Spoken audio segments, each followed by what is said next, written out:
So if you've been looking for affordable travel options, you've probably come across hostels. And with Airbnb prices and hotels just kind of going off the deep end lately, hostels end up being like a very solid option that you probably had no idea that you would love. However, I get it. If you're new to hostels, it can be a little challenging, especially when one of the first thing that comes up if you Google hostel is a horror film. When I first started traveling, I would see like signs for hostels and even I would get a little like, ooh. I realize now that that was pretentious, and I really wish that I had known about this like amazing side of travel a heck of a lot sooner. Like my life would be completely different. So today, what I want to do is kind of break down the 3 types of hostels that I know of, or at least how every single hostel can kind of be put into one of these categories. Welcome to Hazel's Hostels, where I actually guide you through hostels around the world. The strength that I feel like I have is helping figure out which one's the best fit for you. First, I feel like we need to go over why would you choose a hostel over a hotel? And the simple answer is fun, convenience, and price. Hostels are often way more affordable. You're also way more likely to meet people at a hostel, and that means like way cooler adventures. You could be meeting like your future best friend or something. You really don't know how your life can change staying in a hostel, but you're not gonna really get that from your hotel or definitely an Airbnb. I feel like my trips where I've stayed in hostels, they're just way more like memorable. So at this point, I have stayed in so many places, and I feel like every single one could fall into one of these 3 main categories. So first up, you've got the budget and capsule hotels. Now these don't always have hostel in their name, but they pretty much operate like one. You get your own pod to sleep in, a locker, and there's shared bathrooms. And sometimes you can even luck out and there will be like a kitchen or a shared space. Capsule hotels are going to be great if you travel light and you're going to want to be moving around a lot. Occasionally, you're going to find a franchise. Millennials falls into this category, so does 9 Hours and First Cabin, though they're all a little different. And if you're not really looking to socialize much, these are great options.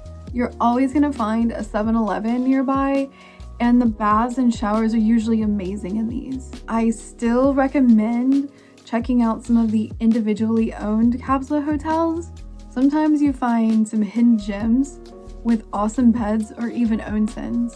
Coming up second is going to be guesthouses. Now, guesthouses are the OG, and they're often a lot cheaper than hostels. Most of the time, they're even run out of actual houses. So if you're traveling with a group on a tighter budget, or you're a really social person looking to have like a more authentic experience, these are probably going to be perfect for you. They typically have bunk beds set up with private curtains and a shared living room space and kitchen.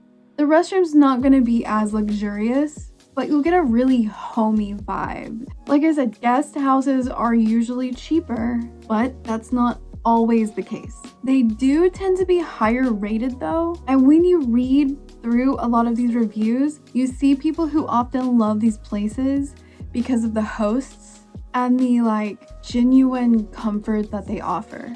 And finally, hipster hostels. These hostels tend to be heavily focused on social scene. They're often not just providing a place to sleep, but either a cafe, lounge, bar, or even more exciting experience.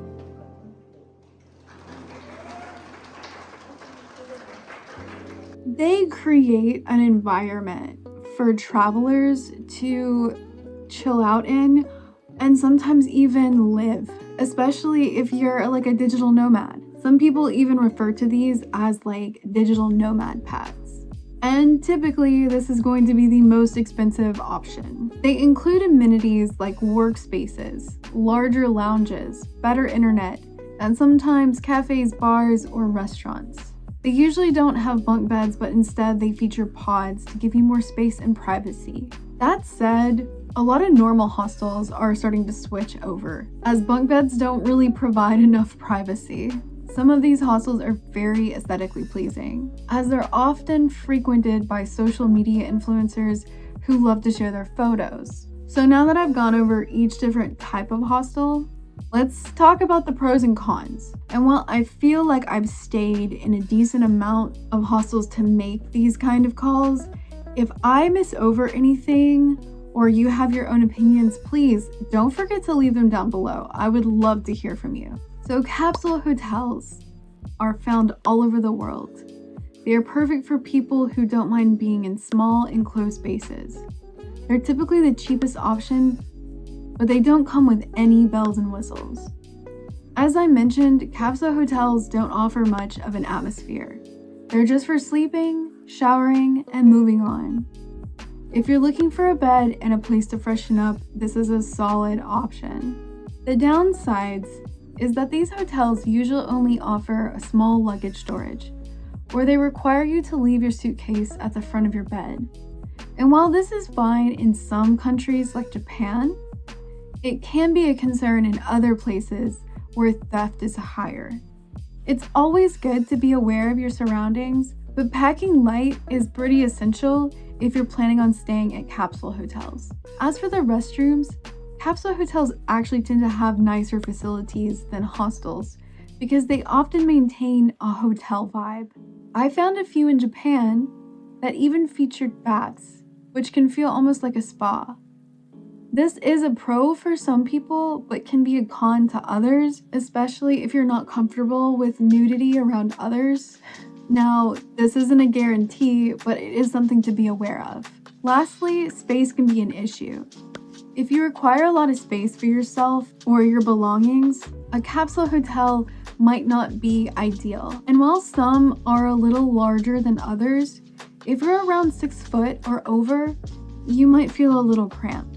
To sum this up, capsule hotels are perfect for someone who needs a simple, private space, but doesn't mind sacrificing a bit of social interaction. Perfect for like travelers on the go. But if you're looking for something a little bit more social and laid back, then guest houses might be the next step up from a capsule hotel. So guest houses can really vary. Some end up being the best place you've ever stayed, where you're welcomed like family, while others, at the end of the day though, you are just there to sleep. So if you don't mind the surroundings, then it's fine. But if you're the type of person that actually enjoys spending time in their accommodation, this can either be a gem or a disaster. The ratings are going to be your best guide to figure out which is which. So pay attention to the reviews on these. The beds in guest houses are usually, but not always, bunk beds. And the vibe tends to be more laid back. Typically, if it's a well-respected establishment, the guests show more respect too. They can be a bit of a hit or miss when it comes to cleanliness, especially in places with more humid climates. The vibe is really like staying in a friend's house. Comfortable, laid back, and a bit imperfect. So if you're someone who needs everything to be spotless, this probably isn't going to be your vibe. So to sum it up, staying at a guest house is kind of like staying at a friend's place. Sometimes it is an amazing experience that you never forget, and other times you're just really grateful to have a bed to crash on, and that's about it. If you're more into socializing, workspaces, or Instagram-worthy spots, because I know some of you are, let's talk about hipster hostels. Nice hostels come packed with perks. Think rooftops, super comfy beds, futuristic designs, wild layouts, and incredible cafes. But of course there's a catch: the price. These can run anywhere from $10 to $100. and sometimes even more. That said, most of the time they're worth it, especially compared to a hotel, because of all of the amazing experience that they offer. Some hostels even host events, organize amazing meetups, and throw unforgettable parties. It's a much more festive vibe than just keeping to yourself at a hotel room. But that's the second drawback, is these places can get really packed. And if you're more like shy or introverted, I get that this vibe can feel really overwhelming. I know that feeling. It's made me nervous to head downstairs a lot of the time. But here's the thing. When you push past that fear and you go anyway, that's where the magic happens. You almost always end up meeting new people, having a great time, and in that experience, you overcome your fears. Doing this over time helps you slowly build confidence.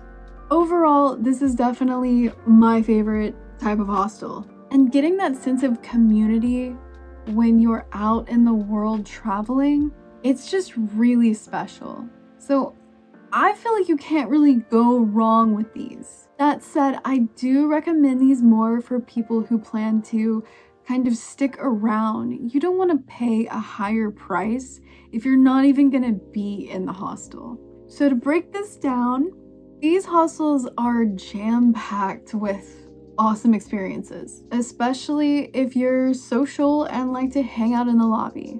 But if you're just looking for somewhere to crash, they might not be the best fit. The price and the crowds might be a little bit too much for some. So they're ideally for people who want to like crash into the social scene.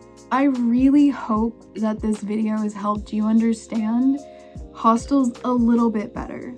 I've been working so hard behind the scenes, and we're about to start seeing so much more content on this channel. I just wanted to give you guys a little bit more information. If you guys have any questions or ideas or hostels you want to see in the future, don't forget to drop them down below, and I'll see you guys in the comments.